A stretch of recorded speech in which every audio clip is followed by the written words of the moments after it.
Thank you, beautiful moon. Hello honeys! Kanzaki Mizuki is the most mysterious character in the original Aikatsu anime, and I've gone off the rails analyzing her experiences and motivations. This is a thorough deep dive containing spoilers for the entire original series, including minor spoilers for the 10th anniversary movie, Starway to the Future. If that's okay with you, let's get started. The first thing we should clear up about Mizuki as a character is that there's a difference between Mizuki's professional persona and her true feelings. Aikatsu's director, Ryuji Kimura, told Animage that Mizuki is a person who doesn't easily show her true feelings.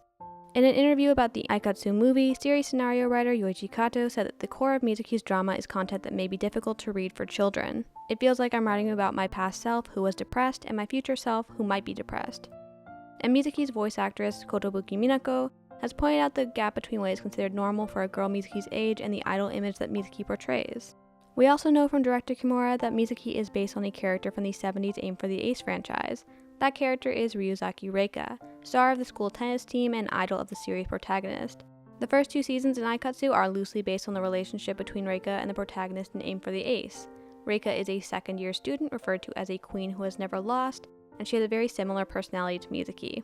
Because the franchise has a more dramatic tone, Reika vacillates between loving and hating the protagonist until they are forced to pair together. The protagonist earns Reika's respect by refusing to give up, and eventually beats her at the end of the original anime, which Reika accepts gracefully.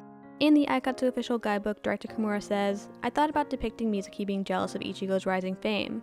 However, I cut out all the muddy parts that are typical of girls' manga, and replaced them with clearly depicting how the relationships between the characters change. I think if we both accept that what is good and improve ourselves, we will no longer feel like dragging the other person down." What's important to glean from all of this context is that there's a lot of hidden complexity in the way the anime staff have conceptualized and directed Mizuki. She has unspoken burdens, a lot of pain, and vices she hides behind her perfect image. Mizuki is willing to lie to everyone around her to keep them from doubting her abilities as a top idol. Because of that, we have to keep an open mind as we go through the series and be willing to question the intentions behind Mizuki's words and actions. That's the whole reason why this video is so long. At the beginning of the series, Mizuki is already the #1 idol not just within Starlight Academy, her school, but the entire Japanese idol industry.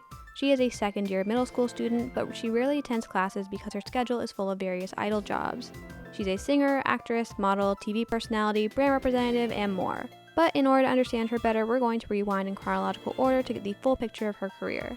Mizuki made her first debut in 4th grade as a children's fashion magazine model. She worked with at least 6 different magazines as a cover model until the end of 5th grade. We never see any of Mizuki's family members, so we don't know what prompted her to start working at such a young age. It appears that whatever the reason was, she had serious concerns about the work she was doing.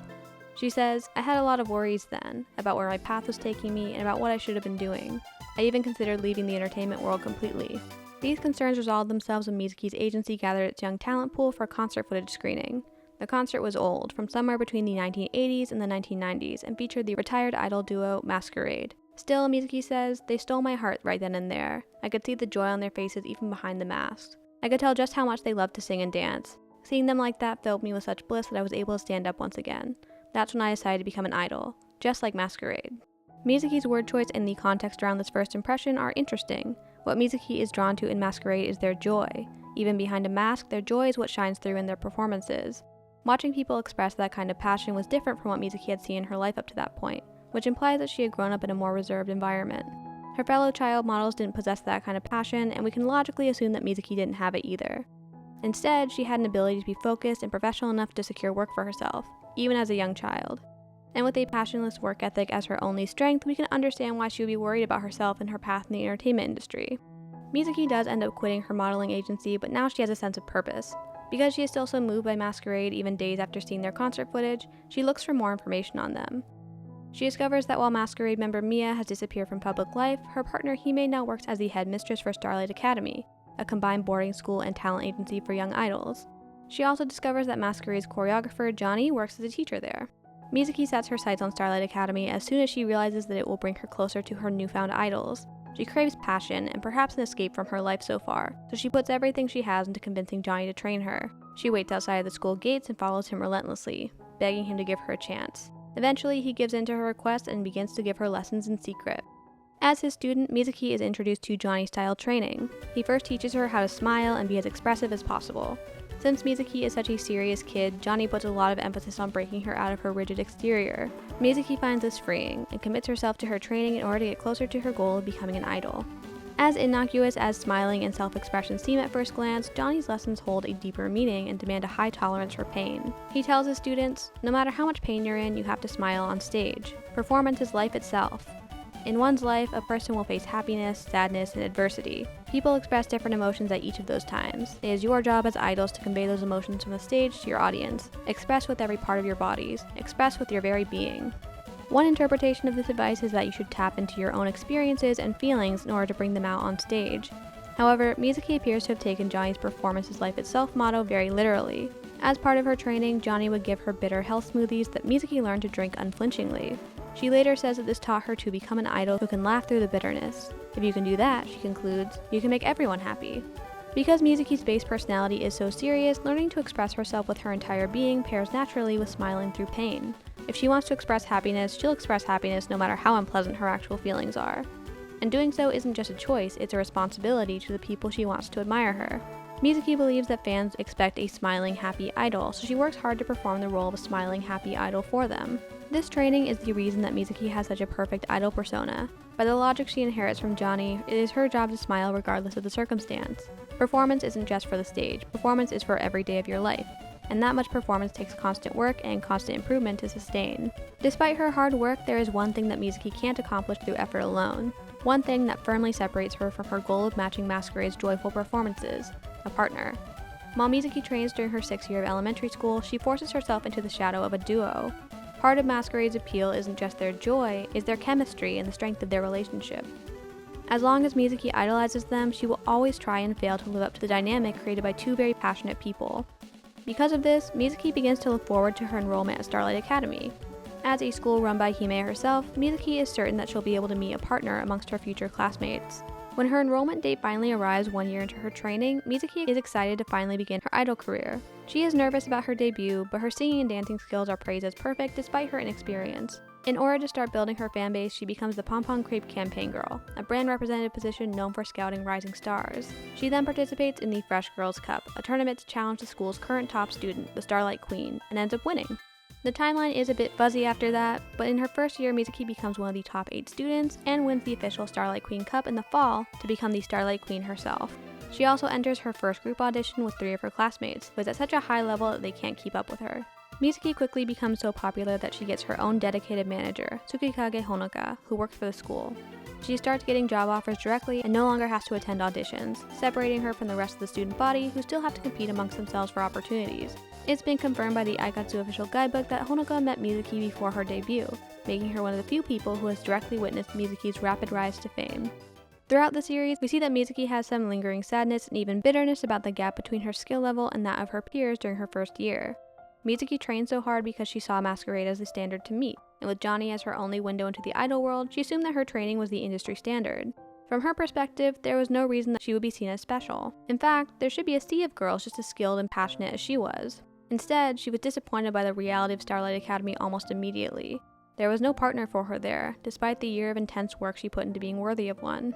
To make matters worse, Mizuki is given her own enormous dorm building as the Starlight Queen. She doesn't go to class, she only works with her manager, and she lives alone.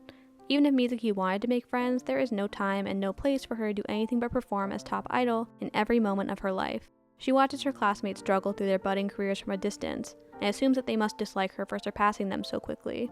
By the time Mizuki is midway through her 2nd year at Starlight, she has already released her first album. Pre-order gifts sold out in only 10 minutes, and thanks to a translation by Twitter user Syoko, a Vietnamese fan, we know that Move On Now was already her 6th single and the promotional track for her national tour. Because of her advanced performances and high level of professionalism, Mizuki often meets with Hime herself, although instead of Hime, her idol now goes by headmistress Orihime. Orihime personally oversees Mizuki's career and directly offers her opportunities to grow. This arrangement is a huge consolation to Mizuki, who still holds Masquerade as the driving force in not just her career, but her life at this point. She respects Orihime greatly, and Orihime intends to find a partner to satisfy Mizuki's ambition. Mizuki spends the majority of her free time comparing herself to Masquerade, and all Orihime can tell her is that no legend can be formed by an idol standing alone. As part of her plan to find Mizuki a partner, Orihime has her attend student entrance auditions to scope out fresh talent. It's during the fall transfer exam that Mizuki spots the person she's been waiting for, Hoshimiya Ichigo. Ichigo is a newcomer to the idol world, but she pulls off an advanced special appeal in her first audition. Because a special appeal takes most first years time to practice and eventually execute on stage, Mizuki assumes that Ichigo must have undergone her own intensive training. Mizuki becomes interested in her under the assumption that they have similar backgrounds, and can't wait to see Ichigo grow enough to catch up with her. It doesn't take long for Mizuki to realize that her assumption was misguided, since Ichigo fails to defeat her more focused friend in their next audition. But Mizuki still believes in Ichigo's potential. She imagines that Ichigo's path will be similar to her own, leaving behind her childhood friend as the harsh reality of competition forces her to choose between friendship and success. Mizuki has seen many people fail to keep up with her, and she seeks Ichigo out to give her advice meant to prepare her for that reality. Mizuki is also more than happy to give Ichigo special treatment as someone she hopes will become her partner. She allows Ichigo to shadow her at work even though Ichigo's friend was the one who earned that opportunity. But to Mizuki's surprise, Ichigo's friendships remain strong despite the competition between them. Rather than becoming isolated by success, Ichigo makes friends everywhere she goes. The demoralization, jealousy, and guilt that Mizuki associates with her first year couldn't be farther from Ichigo's own first-year experiences. This stark contrast brings out a more introspective side to Mizuki. She can't help but recognize how lonely she is in comparison to Ichigo and her friends. She even goes as far as creating an anonymous Twitter account dedicated to posting things like, "The moon shines solitary in the night sky, beautiful because you cannot reach it," and secretly tagging Ichigo in good luck messages. She's forced to question her own isolation, and ends up doubling down on the idea that her detachment from her peers is what makes her seem so beautiful to them. In Mizuki's mind, the only thing people would see if they got closer to her would be her weaknesses. Because of the growing difference between their experiences at Starlight, Mizuki is troubled by Orihime's idea to pair her with Ichigo. It's only been a few months since Ichigo transferred there, and up to this point she hasn't followed Mizuki's imagined path for her. She has been following Mizuki's advice, and has become very popular amongst her classmates, but Mizuki struggles to reconcile her isolation with Ichigo's friendships. If distance is the reason that people love Mizuki, then why do people love Ichigo so much? And more importantly, if Mizuki's distance has come from following in Masquerade's footsteps, then why is Orihime the one to suggest that Ichigo could match Mizuki? These questions really bother Mizuki because she does like Ichigo. She wants to see her succeed, and she still believes that her potential could make her a good partner. She's just not sure how or when that potential might develop anymore. She starts to resist her affection for Ichigo, recognizing how close they're becoming and how easily Ichigo has been able to break down her walls, almost without Mizuki even noticing. The idea of this friendly, warm person undergoing the same grueling training that she does starts to seem ridiculous to Mizuki. How could someone so open hide their true self enough to be called a top idol alongside her? In an effort to prove herself right, and justify her own sacrifices in the process, Mizuki decides to treat her joint performance with Ichigo as a test. She keeps up friendly appearances for the most part, but once the concert date is set, she drops her usual persona to reveal the true face of success to Ichigo for the first time. She finds Ichigo and her friends after they finish a school exam about appearance. Ichigo reads the criteria aloud. Appearance is the ability to harmonize your individuality and compassion. Upon gaining full understanding of oneself, one should consider the best way to stand out. Mizuki interjects then. That's a mastery you should understand very well by now, but it won't be easy going from here on out. You'll be paired with me. From this rare, honest interaction, we know that Mizuki thinks Ichigo is well aware of her own individuality and compassion. Ichigo stands out, she connects well, and she always thinks of ways to support others. But Mizuki reveals that she thinks Ichigo's approach to the idol world is her taking the easy way out. Ichigo spends her time helping others, and she gets help in return. Mizuki thinks of this as a weakness because it's possible that Ichigo could have succeeded on her own if she had just been more focused on her own training. Still, Ichigo is never lonely, never trapped in her own head, and never forced to deny her own feelings. Mizuki is jealous of that. She has to prove that her isolation was necessary by proving Ichigo wrong for prioritizing friendship. The first step for this test is bringing Ichigo into Mizuki's professional world via a meeting about their upcoming concert. Mizuki arrives early with her manager, and they talk quietly amongst all the other staff. Ichigo arrives on time, but her entrance is exuberant and awkward. Mizuki immediately confronts her, feeling embarrassed by Ichigo's inexperience. She rejects Ichigo's friendly greeting and stares pointedly at her, waiting to see if she will remember to give a formal greeting to everyone in the room. When she has to remind Ichigo to do this, Mizuki is frustrated. She was right to think that Ichigo wasn't ready to match her level. When Orihime enters and asks about the tension, Mizuki denies that anything is wrong. And as soon as the meeting starts, she's smiling again. Mizuki demonstrates professionalism by listening seriously to the concert presentation and offering a confident yet humble self-introduction. She listens to Ichigo fumble through her own self-introduction, masking her reaction with a practiced poker face. She keeps up her poker face until Orihime directly asks for her input on the concert, and she reveals that she's full of ideas and enthusiasm for the production side of things. This deference to Orihime is intentional. Mizuki chose to let someone else speak first, both out of respect for her elders and to maintain her humble image. Kanzaki Mizuki has good ideas if you want to hear them, but she's also happy to quietly wait for instructions. She is every workplace's dream employee. As soon as the last staff member has left the meeting, Mizuki's smile disappears. She takes offense to Ichigo sitting down in exhaustion and immediately summons her for private training. Despite her frustration, Mizuki is excited to introduce Ichigo to her style of training and excited by the idea of Ichigo's performances becoming even more advanced. But when Ichigo's skill level turns out to be even lower than Mizuki expected, she's annoyed to have to start with explaining the basics. Mizuki asks Ichigo about the special appeal she performed during her audition and comes to the conclusion that it was little more than a fluke. She challenges Ichigo's lack of confidence and low expectations for herself, implying that she is limiting her own potential by seeing herself as a rookie. Mizuki reveals that she has always held herself to professional expectations, no matter where she was in her career. And then, like a switch being flipped, Honoka summons Mizuki for work and she's all smiles again.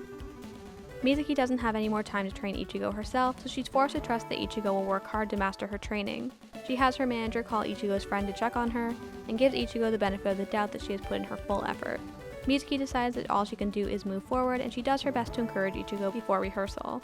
Ichigo's results during their first rehearsal fall short of Mizuki's expectations, but Mizuki almost lets her off the hook. After all, Ichigo has just failed her test, and Mizuki was right all along.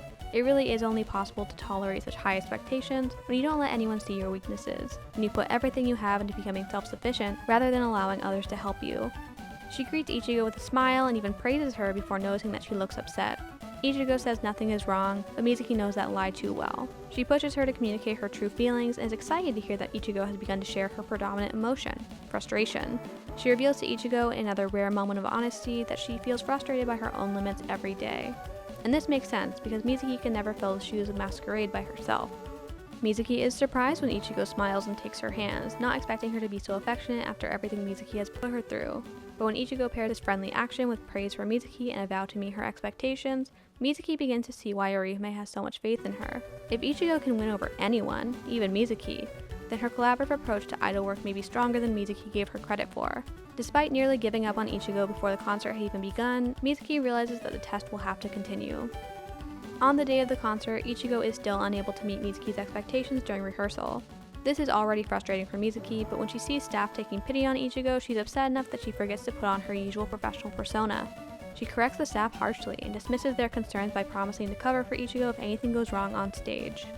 When the concert finally begins, Mizuki puts all of her energy into her own performances. She refocuses on pleasing the audience and puts aside her negative feelings to once again play the role of top idol. On stage, she jokes with Ichigo and does her best to put the younger idol at ease. With the fans happy and Ichigo in a more relaxed mindset, she's able to finally meet Mizuki's standards. But this pushes her past her physical limits, and Mizuki is forced to push herself even farther than ever before in order to cover for Ichigo. Ichigo nearly fainting on stage rattles Orihime and Johnny in the audience, but Mizuki's concern only lasts as long as it takes for Ichigo to recover. Mizuki is thrilled with Ichigo's performance and grateful to her for putting in so much effort that even Mizuki was able to grow from it. Finally, Ichigo has shown Mizuki her ability to put herself through physical and mental hardship in pursuit of her goals, and that's the criteria that Mizuki most desires in a partner. With the test complete, Mizuki is reassured that Ichigo is still worth keeping an eye on. As winter turns into spring, she returns to work as normal. Radio shows, the lead role in a historical play, graduation committee tasks, a fashion brand launch, and more. She even reunites with an old acquaintance. Mizuki has been giving Ichigo advice along the way, ramping up to a very important event, the Fresh Girls Cup. The Fresh Girls Cup was the event where Mizuki, as a first year, defeated the previous Starlight Queen. In order to win, Mizuki had to perform alongside the Starlight Queen and earn a higher score than her. As a second year, Mizuki was the one to face challenges from other students. She performed dozens of times, pulling off over 100 special appeals to defend her undefeated reputation. As a third year, Mizuki is excited to see the results of her fellow students' training. She increases the difficulty of the competition, streamlining it so that students who can't perform a special appeal on command will be automatically eliminated. This new criteria is an advantage for Mizuki because it reduces the number of students who stand a chance at challenging her, but Mizuki already had a huge advantage in her skill level to begin with. The true benefit is that it forces the entire school to improve their skills as idols.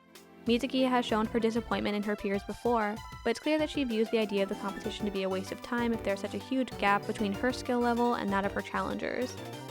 Even as she watches Ichigo and her friends train, she worries that they still aren't grasping the basic concept of pleasing an audience. Despite her worries, Ichigo and her friends make it to the semi-final round of the competition. By working together, they were the only students who managed to meet Mizuki's high standards. Mizuki finds Ichigo to personally congratulate her and is pleased to hear Ichigo say that she feels ready to stand as Mizuki's equal. Relief begins to wash over Mizuki in that moment, and she lets Ichigo know that she's excited for that outcome. Finally, 2 years into her career, a partner is on the horizon. Mizuki welcomes Ichigo and her friends as challengers, but only Ichigo makes it to the final round of the Fresh Girls Cup. The night before their fateful competition, Mizuki's mixed feelings about finally having someone catch up to her make her too restless to sleep. She desperately wants a partner, but so much of her self-worth is tied to her status as an unparalleled idol. Ichigo seems confident that she can defeat her, but does Mizuki really believe that that's possible? She reviews that day's competition footage, trying to evaluate the person who has surprised her so many times before. When the final round arrives, Mizuki is once again all smiles while she talks to Johnny, but once Ichigo enters the room and Johnny leaves, her serious face returns. She finally reveals to Ichigo that she's been searching for a partner, and that she thinks Ichigo might be the one she's been looking for. Mizuki expects this to intimidate Ichigo, so she's surprised when Ichigo is able to break the tension with a silly yet earnest response. But then the unthinkable happens, and Mizuki tells Ichigo to use a costume with a higher point value than hers.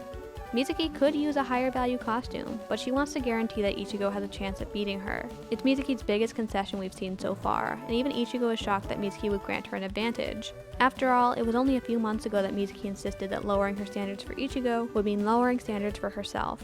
In order to give Ichigo a chance to finally catch up to her, Mizuki is willing to get a lower score than she's capable of on purpose. She is willing to lose to Ichigo on purpose if it means that they will become equal partners. Despite this advantage, Ichigo ends up doing worse than she had in the previous round. Mizuki, fired up by the possibility of a real challenge, delivers her strongest performance yet. After the competition, Mizuki's thoughts about this result once again keep her awake at night. She runs into Ichigo, who assumes that Mizuki is there to scold her for the gap that still remains between their skill levels. But skill level isn't the problem to Mizuki anymore. She already believes that Ichigo is fully capable of catching up to her on a technical level. The real problem is that Mizuki has had to accept that Ichigo's path to becoming a top idol is fundamentally different from her own.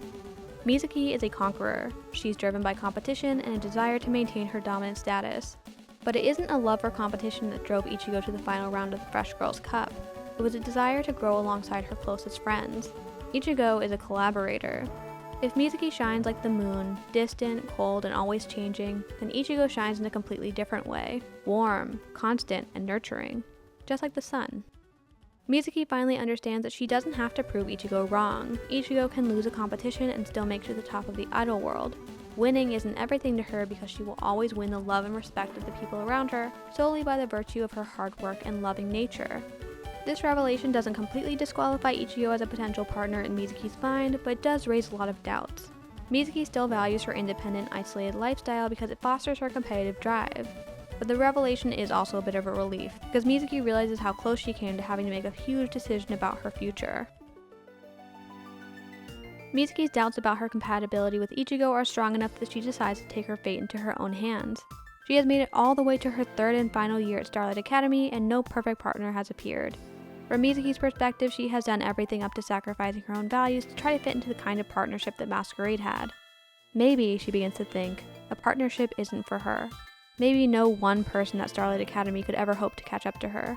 Maybe it'd take 2 idols combined to even come close to matching her achievements and popularity. Maybe what she needs is a trio that adheres to her ideals first and foremost. Mizuki is still keeping an eye on Ichigo and her friends, noticing that the overall skill level of her peers is rising thanks to their influence. This development encourages Mizuki to forge ahead with her new plan, TriStar.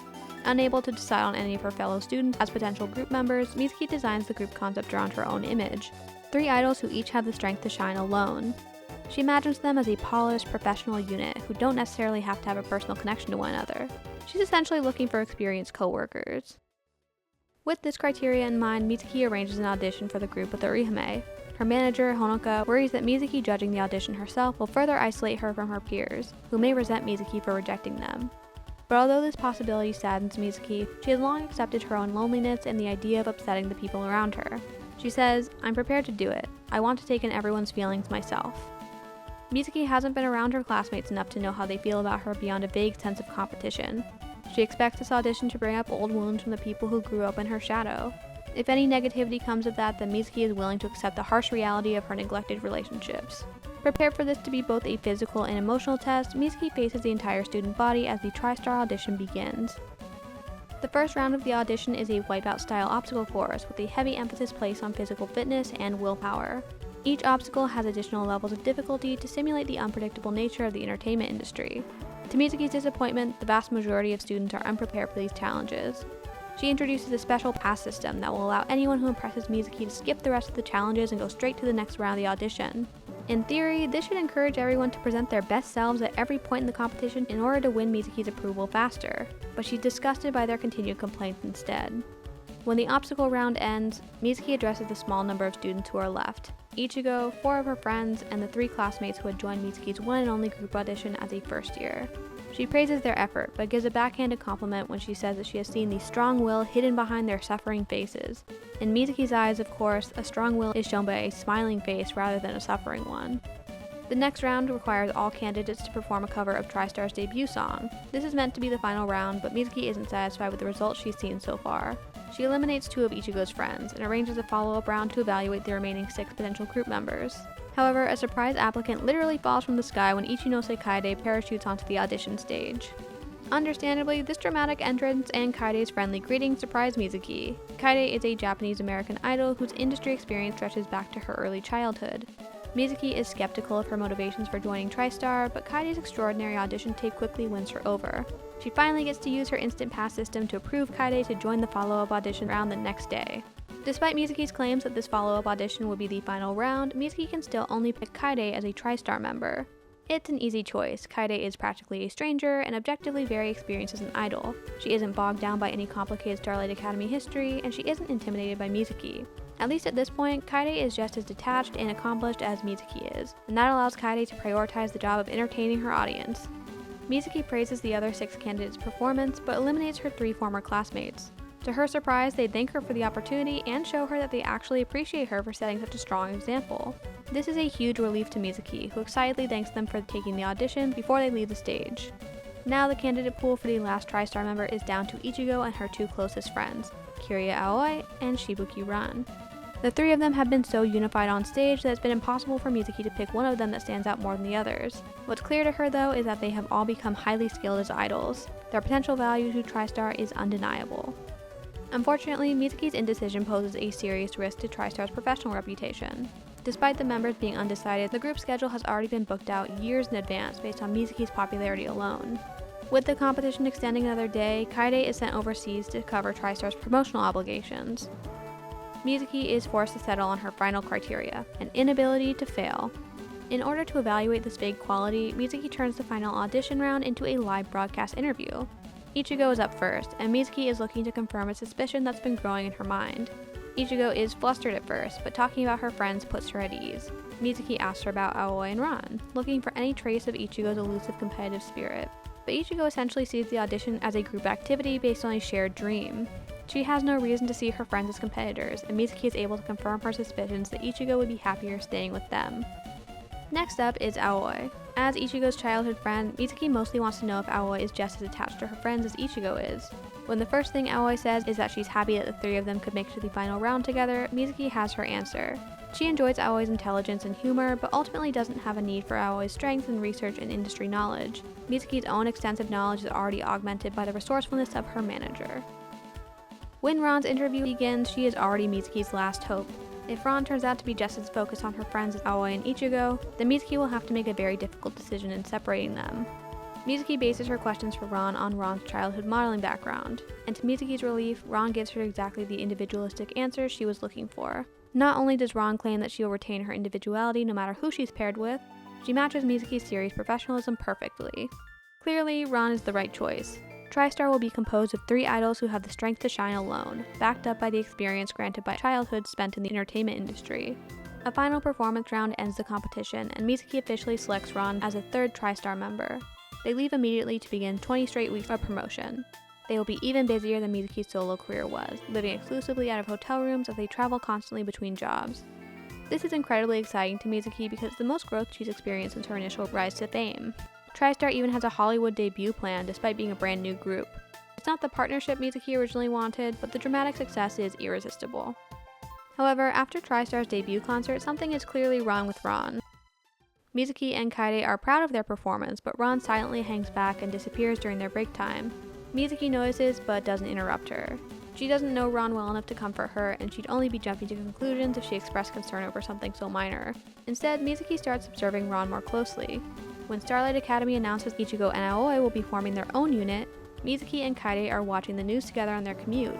Mizuki shows the announcement to Ron, intending for her to share in their excitement, but Ron's reaction is wistful instead. This troubles Mizuki, and she withdraws from the others to reflect on whether or not Ron would have rather stayed with her friends. Ron is noticeably distracted for the next 2 days, and Mizuki's frustration with herself comes flooding back.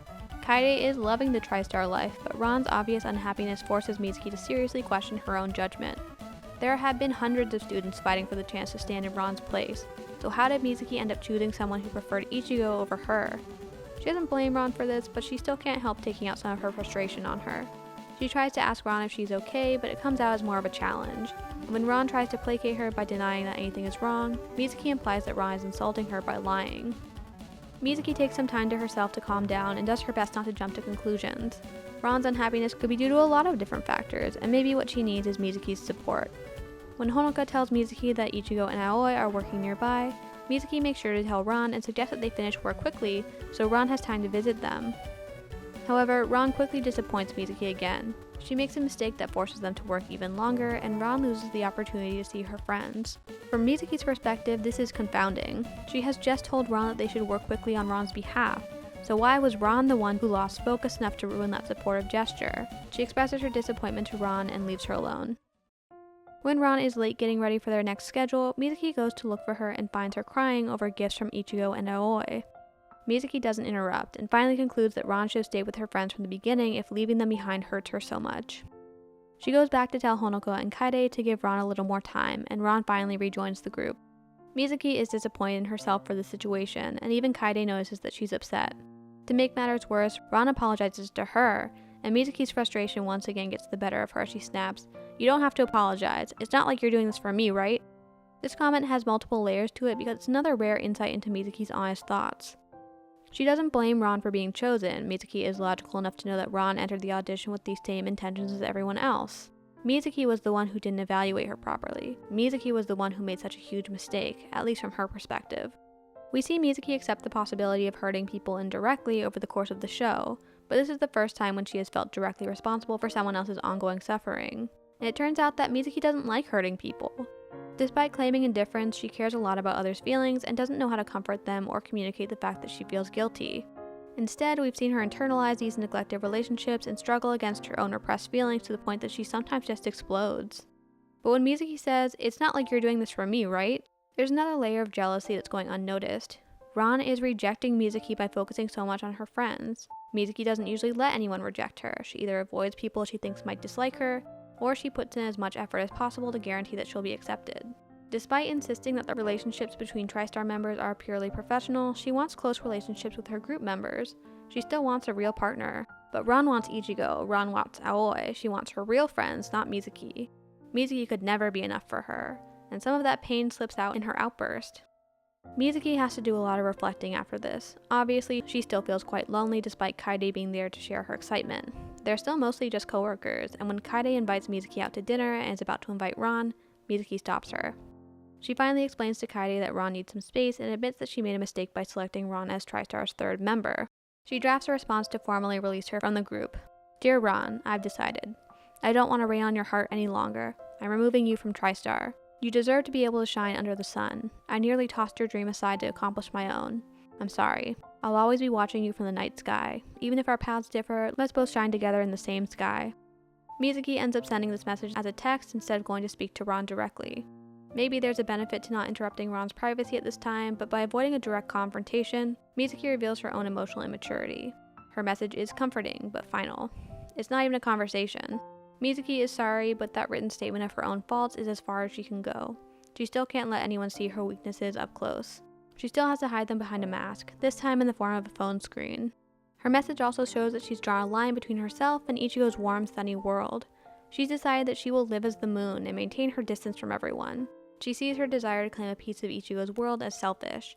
She didn't have to make Ichigo's friends her final candidates, but she wanted them. She wanted their friendship, and now, because of that weak, self-serving desire, she's hurt someone. No one else blames Mizuki for this, but she's punishing herself anyway. Ron leaves TriStar's hotel the next morning to join Soleil, Ichigo's and Aoi's new unit. Mizuki announces her departure at TriStar's concert that day. Right about now, Ron is standing in brilliant sunlight, at the place where she can shine the brightest. Kaede and I are going to support Ron with all of our hearts. Despite this statement of support, Mizuki doesn't watch Soleil's debut concert with Kaede. She already believes that Ron must be happy now. But maybe, just maybe, there's a part of Mizuki who feels hurt enough that she doesn't want to see the final form of the warmth she's just given up. When Mizuki gets a chance to meet with Orihime about TriStar's lineup change, Orihime comments on how unusual Mizuki's behavior has been. Mizuki interprets this as criticism for her dismissal of Ron, as if Orihime is implying that prioritizing Ron's feelings is a sign of weakness. But Orihime clarifies that she only meant that it's unusual for Mizuki to doubt her own judgment. Luckily, this is something that Mizuki has already had time to process and move on from. She's confident that she'll be able to find a replacement for Ron and redeem herself in the process. It appears that TriStar has gone on a brief hiatus while they find a new member, because Mizuki returns to her dorm for once. She reviews her criteria for TriStar members again. Independence, professionalism, and commitment to entertaining an audience. Those are the things that matter at the end of the day. She walks around campus for inspiration and sees Ichigo, Aoi, and Ron train together. She's happy to see them reunited and is able to observe her peers with fresh perspective. While she's been focusing on her own loneliness, everyone else has been carrying on regardless of the fact that they failed her audition. It helps ground Mizuki's perspective and remind her that rejection is just a step toward resilience. During her walk, Mizuki happens to see one of Ichigo's friends, Yurika, training alone and acting out her vampire persona. Mizuki remembers Yurika from when she first came to Starlight Academy at the beginning of Mizuki's second year. Yurika had started as a very timid student, but she started to gain popularity for dressing up as a vampire and performing a dark, moody character both on and off the stage. This marked a dramatic transformation that had impressed Mizuki even back then. When she watches Yurika avoid sunlight, even with no one around to see her performance, Mizuki recognizes a part of herself in Yurika. She recognizes the same commitment to living out the lifestyle of the character expected by her audience. In that moment, Mizuki knows that she's found TriStar's new member. Yurika had originally failed the audition because she had valued her vampire performance over succeeding in the obstacle course round. Orihime had even pointed out Yurika's dedication to Mizuki, who had agreed that it was impressive. But that was the start of Mizuki's mistake, because she failed to use her instant pass system to recognize Yurika's performance as something that could benefit TriStar. This time, Mizuki goes straight to Orihime and tells her that she's selected Yurika. With Orihime's approval, she leaves to tell Yurika the news but runs into Ron first. Mizuki makes sure to compliment her and acknowledges Soleil as a rival that she'd like TriStar to work alongside. Ron then asks if she can be the one to pass on her TriStar costume to Yurika, and Mizuki is surprised that she takes so much pride in her status as a former member. The gesture reassures Mizuki that there is no ill will between them after all. This fresh start gives Mizuki the courage to hold a joint concert between Soleil and TriStar, further cementing the positive relationship between the two groups. Yurika also turns out to be a perfect fit for TriStar's group dynamic. Mizuki is very pleased with Yurika's willpower, and her overconfident persona allows her to accept challenges easily. With everything smoothed over, Mizuki is excited to move forward with the group's upcoming summer concert tour. She can't help but wonder how Soleil will be spending their summer, but she doesn't have to think about it for long. Orihime surprises both groups with the news that TriStar's summer tour will also be a combined tour with Soleil under the new group name Star Anise. Star Anise is planned to be a limited-time group, being active solely for this summer tour. Orihime also adds another Starlight Academy unit, Paopa Puirin, to the lineup. Only 2 of the group's 3 members end up agreeing to the tour, putting Star Anise's final number of members at 8. As the most experienced member of the group, Mizuki steps up to lead them. When the tour begins, Mizuki is quick to encourage a more relaxed atmosphere. She emphasizes that as group members they are all equals. Although Mizuki only really knows Ichigo, Kaede, and Yurika, she knows that any awkwardness offstage will be visible to audiences on stage. She gives constructive feedback during practice, praises everyone's effort, and carries out her own solo promotional work on behalf of the group. This is Mizuki's comfort zone. She's in control, everyone is happy, and her idol persona strikes the perfect balance between professionalism and friendliness.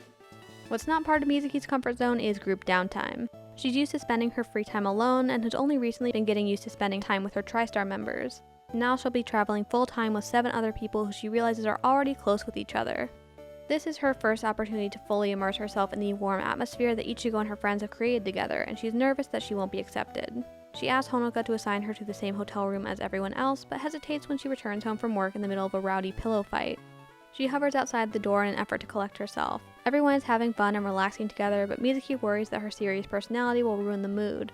Or, even worse, that she'll embarrass herself by revealing some hidden imperfection of hers.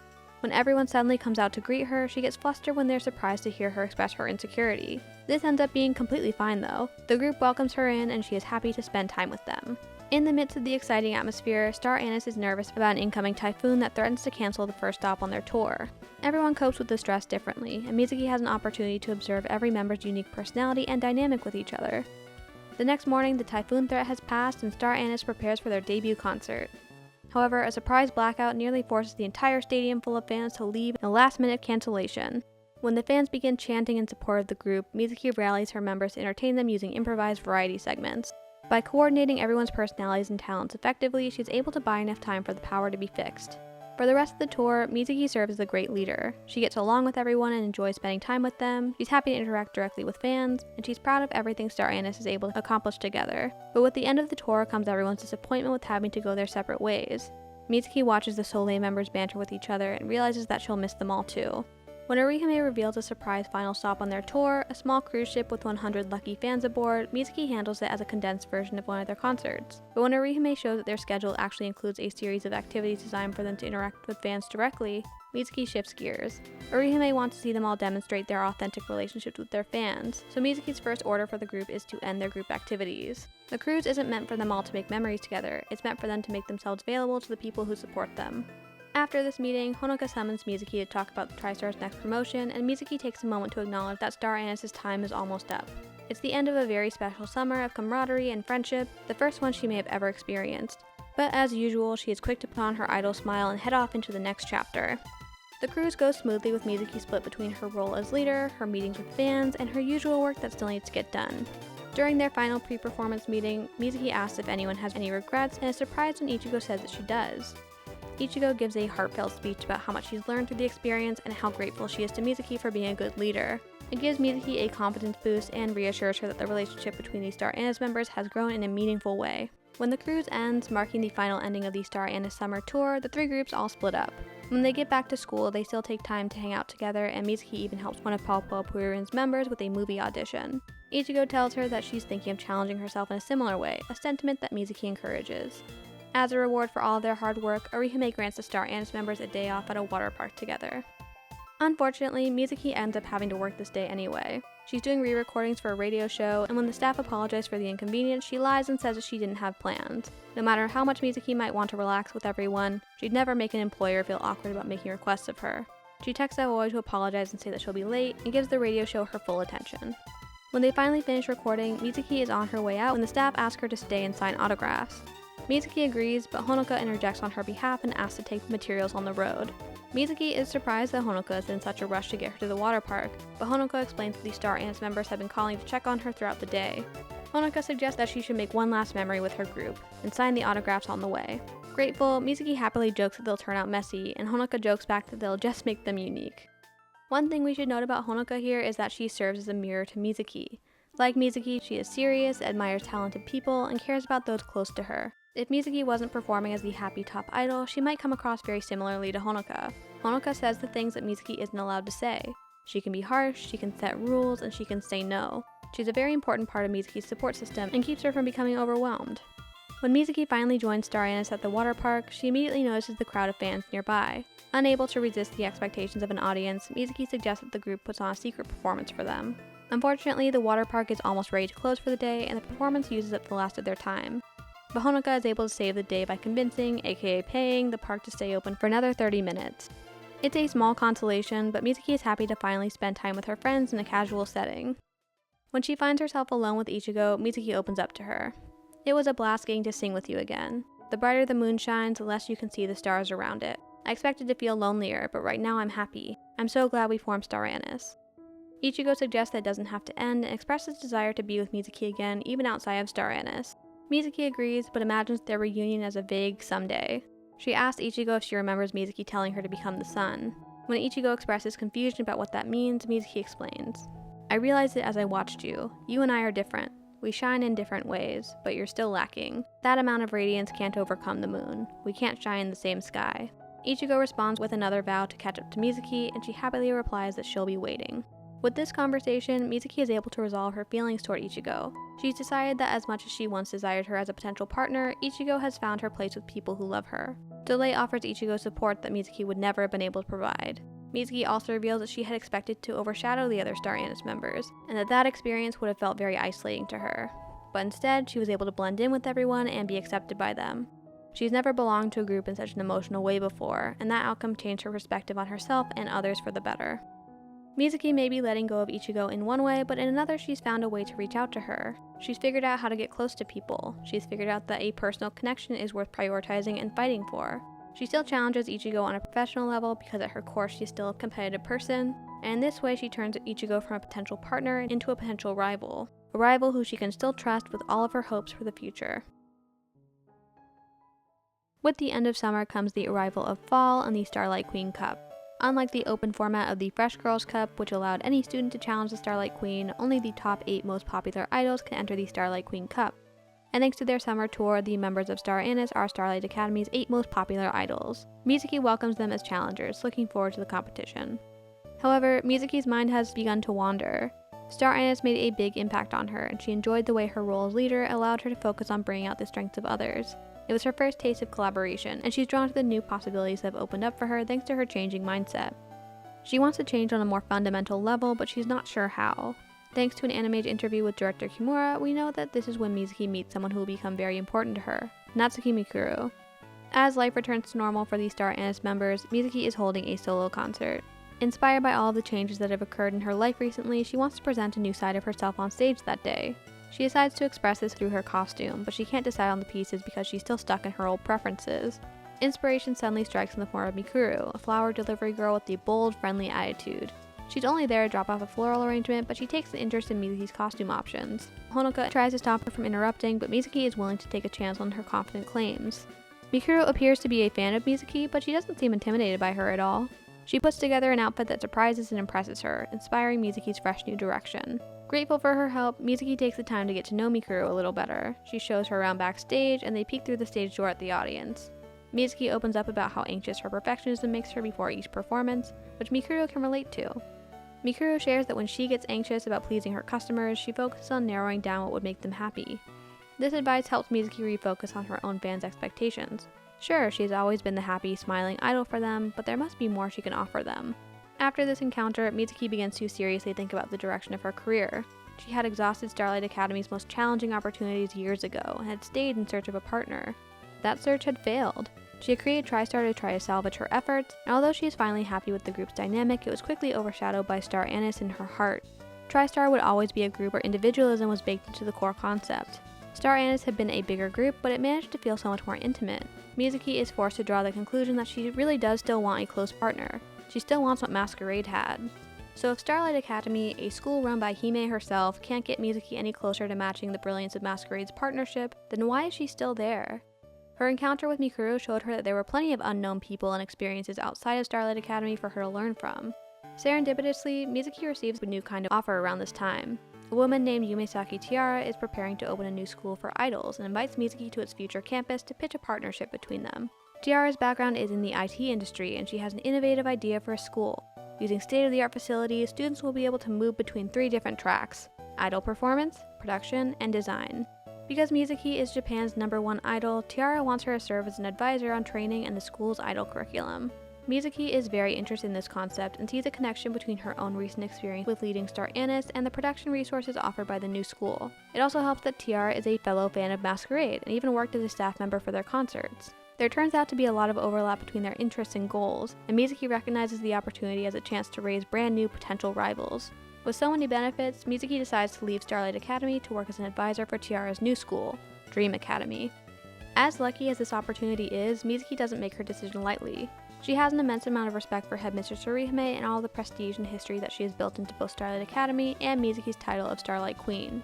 When the other Star Anise members are revealed to be competing against her for that title, Mizuki feels responsible for helping them take her place. She identifies the members of Soleil as the most promising candidates and tells Ichigo, Aoi, and Ron all about her history with Johnny so they'll take their lessons with him more seriously. With this secret to her success revealed, Mizuki begins to get excited about the idea of someone catching up to her again. She makes sure that Ichigo, Aoi, and Ron understand how much she believes in them, saying, "To tell you the truth, I'm actually a bit envious of you 3. Even on a night as dark as this, you can work to light each other up. That's something I'm very envious of. I'm looking forward to the Starlight Queen Cup." Unfortunately, Mizuki's dedication to making sure her final Starlight Academy competition is as fierce as possible comes at a severe cost. She starts getting sick, but doesn't tell anyone that she needs rest. When Honoka checks on her, she insists that she'll be fine no matter what. After only a few hours of sleep between jobs, she works a full morning and then meets with headmistress Orihime. Orihime talks about how hard she and her partner Mia had worked as members of Masquerade, a work ethic that Mizuki is proud to emulate. Not knowing how many more chances she'll have to talk with her idol, Mizuki dares to ask about Mia's whereabouts. She's a little embarrassed when Orihime refuses to tell her, but it's worth it when Orihime reveals that Masquerade broke up because their paths branched in different directions. Just like how Mizuki has received an offer to work for Dream Academy, Orihime, as a Masquerade member, once received an offer to become the headmistress of Starlight Academy. Mia's path was completely different, and they went their separate ways.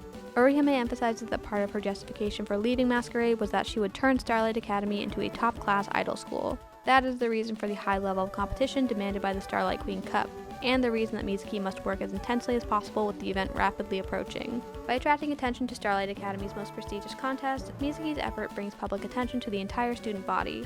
She is scheduled to perform the opening act the next day and promises to bring just as much passion as Orihime once did in her own performances. Despite Mizuki's attempts at hiding it, Orihime picks up on the fact that Mizuki is feeling sick as she gets up to lead their meeting. Orihime tries to warn her not to push herself too hard, but Mizuki is too proud of her role in Orihime's legacy to listen. Orihime doesn't know that this is Mizuki's last chance to say goodbye to Starlight Academy and repay her mentor for all the support she's given her over the years. There's no way she could do anything but give it all of her effort and more. Mizuki completes a full day of work and her condition continues to worsen. She brushes off Honoka's concerns and runs into Ichigo late at night. They chat about the upcoming competition, and Ichigo tells Mizuki that she was her inspiration for becoming an idol. It's those feelings of admiration that fuel her strength, and she'll be using them to put on the best performance possible. This reminds Mizuki of the importance of her own feelings. As tired as she is, Mizuki pulls up the concert footage that first inspired her when she gets back to her dorm. She falls asleep while watching it, reflecting on how much strength she's drawn from Masquerade and dreaming about them reaching out to her. The next morning, it's finally time for Mizuki's opening performance. She ignores Honoka's concerns again and gets all the way to the dressing room before collapsing from exhaustion. She's disappointed in herself and sorry to Headmistress Orihime, but as she's losing consciousness, something shocking appears in front of her. Orihime wearing her signature Masquerade mask, and older Mia wearing her own mask for the first time since their disbandment many years ago. Orihime tells Mizuki to rely on them, and Mia praises Mizuki's hard work over the years. In her weakest moment, on the brink of her biggest failure, Mizuki finally receives the approval of her idols, and they've returned just for her. Safely resting on a couch backstage, she watches Masquerade perform one of their old songs as the opening act of the Starlight Queen Cup. It's the most inspired Mizuki has ever felt, and although the doctor monitoring her urges her to rest, Mizuki insists on following up their performance with her own. She pushes through her illness and is able to put on the dazzling display of gratitude that she had been dreaming of. After she gets off stage, Mizuki is given an IV drip and put on immediate bed rest until the next day. Honoka personally tucks her in, successfully convincing her that she needs her strength for the final round of the competition. Mizuki cooperates and is able to attend Masquerade's final concert the following afternoon. She waits backstage to personally apologize for causing them trouble, but Orihime and Mia only want to make sure that she's okay. Surprisingly, Mia wants to reveal her true identity to Mizuki, but Mizuki stops her. She's already used her resting time to figure out the family resemblance between Mia and Ichigo. It turns out that her elusive idol's own daughter had been running alongside her at Starlight Academy the whole time. Mia thanks her for inspiring Ichigo, and Mizuki humbly accepts the praise. After a few more days of waiting, it's finally time for the Starlight Queen Cup to begin. The first round has all 7 challengers perform at once, with Mizuki watching amongst a crowd of teachers. The results come from an audience vote, and Mizuki praises everyone's performances before revealing Ichigo as the winner of the round. This victory makes her a finalist for a direct competition against Mizuki. This development is perfect for Mizuki. Her investment in Ichigo is paying off so well that it may finally be time for her to take the title of Starlight Queen herself. It would be a satisfying ending for her time at Starlight, and she is more than happy to have Ichigo as her potential successor. However, that idea is cut short the next morning by the news that Ichigo is also planning to leave Starlight Academy.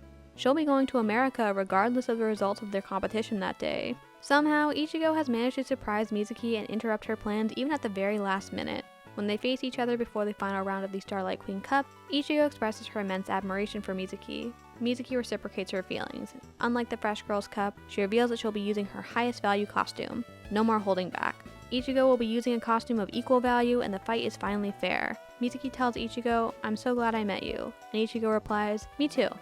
Their final performance goes off without a hitch, and they appear to be very closely matched, but Mizuki is still able to win, just barely this time. She's proud to have defended her title, getting swept up in the excitement of victory despite her desire to pass on her title before she leaves. She thanks her fans as well as Ichigo for supporting her, and before her victory stage can begin, she whispers to Ichigo that she's also leaving Starlight Academy. She gives up her victory stage to Ichigo and her friends as a farewell gift, and heads off to prepare for her own move to Dream Academy. When Mizuki leaves Starlight Academy for the final time, she's stopped by Kaede at the school gate. Orihime has just told her and Yurika that Mizuki is leaving the school and leaving TriStar. Mizuki has hardened herself to the idea that this might hurt her former group members, who she once personally scouted to stand on stage with her. She tries to ignore Kaede, but she can't bring herself to do it and stops to hear her out. Kaede asks if Mizuki is quitting her idol career, and Mizuki says no. Kaede is comforted by this and declares that they'll be rivals the next time they see each other. Mizuki continues on to her new life, once again putting her work on hold as she trains in a brand new skill set. As part of the terms of her employment, Mizuki has convinced Tiara to keep her involvement with Dream Academy a secret. Despite her potential value as a source of credibility for the school, Mizuki wants to be able to start over in a private setting. Just like when she first quit modeling to train as an idol, she prefers to keep the messiness of her fresh starts hidden. In secret, she can make mistakes and learn from them without jeopardizing her reputation.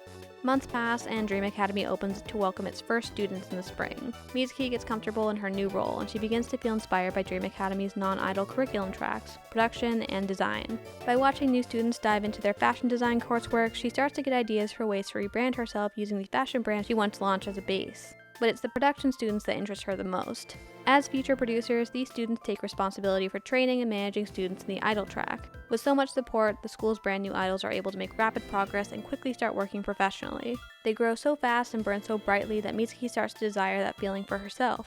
The feeling of nurturing, growing, and blooming, like a flower. She remembers the girl she met back in the fall, Mikuru, the flower delivery girl. When Mizuki left Starlight Academy, her manager, Honoka, had left with her. Now Mizuki enlists her help to track down Mikuru and offer her the opportunity to become an idol trained by Mizuki herself. If Mikuru accepts, then Mizuki may just have the fearless partner she's always wanted. We don't see how this partnership is established in the show, but we know from director Kimura's animated interviews that Mizuki was the one to invite Mikuru to be her partner, despite Mikuru not having any idol skills whatsoever. Mikuru accepts, and Mizuki gets Honoka's help to establish her own idol agency called Moonlight Office. Mizuki spends the spring and summer working as an advisor to Headmistress Tiara, designing her new fashion brand, and training Mikuru. Dream Academy becomes massively successful, with idols popular enough to overshadow Starlight Academy. Things are going so well that Mizuki encourages Headmistress Tiara to offer a direct challenge to Starlight Academy, a showdown between an idol representative from each school.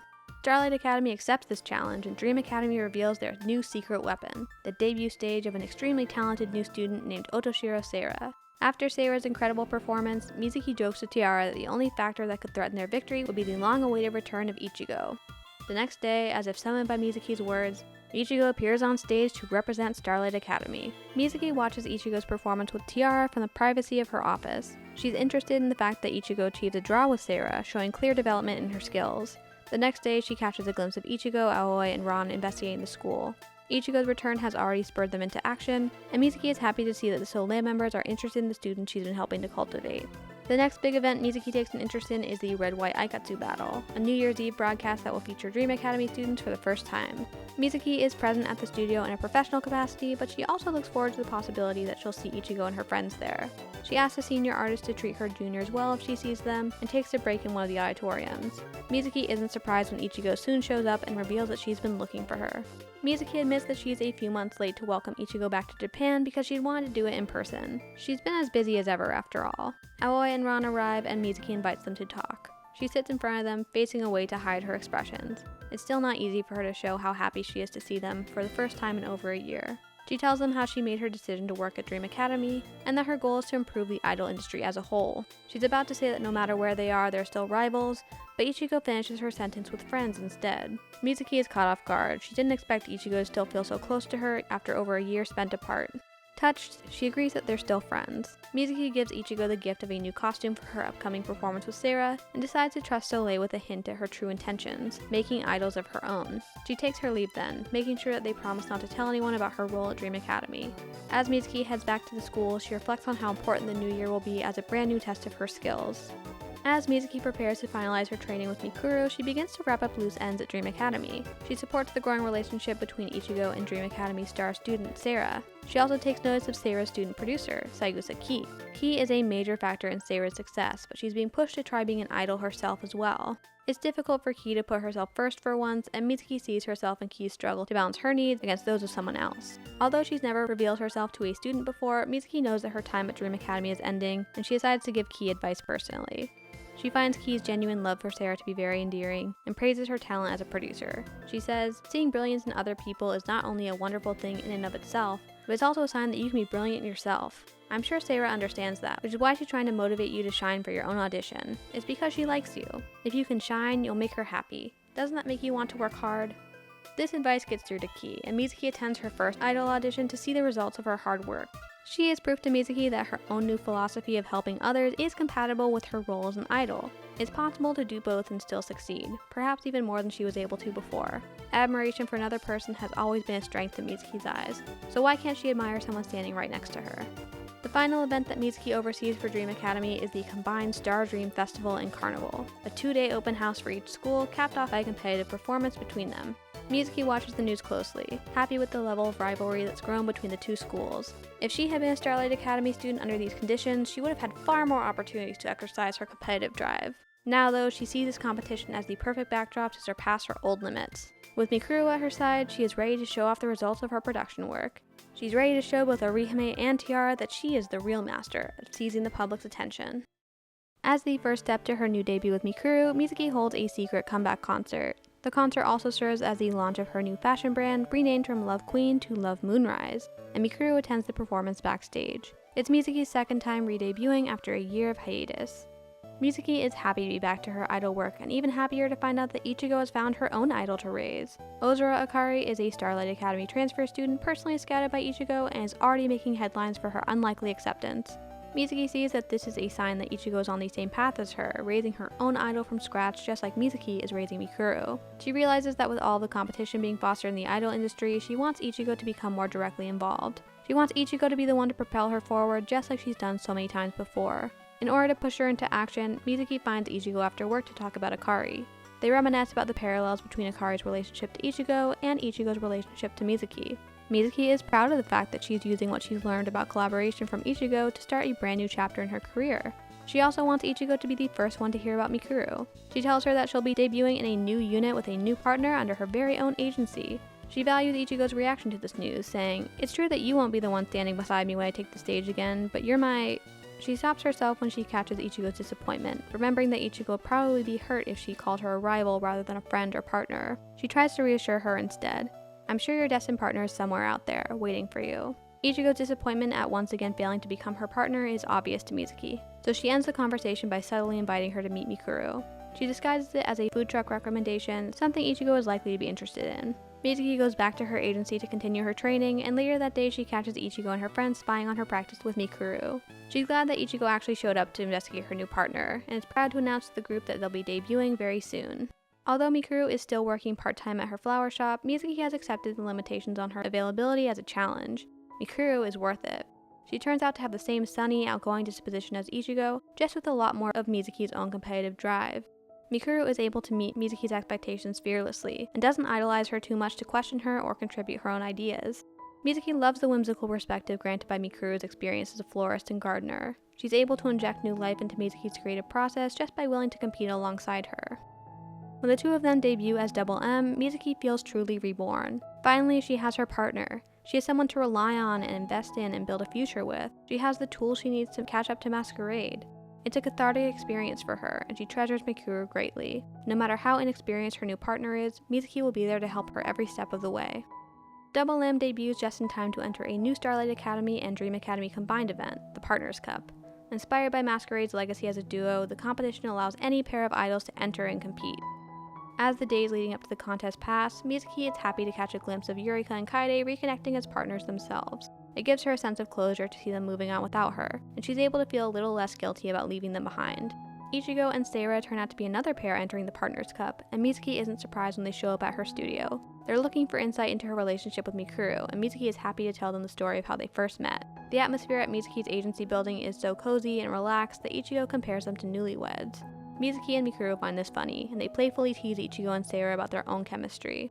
After they finish telling their story, Mizuki and Mikuru are full of praise for each other. Mikuru feels like she and Mizuki share the same hard-working roots, but she also admits that there is a part of her that is intimidated by Mizuki's polished persona.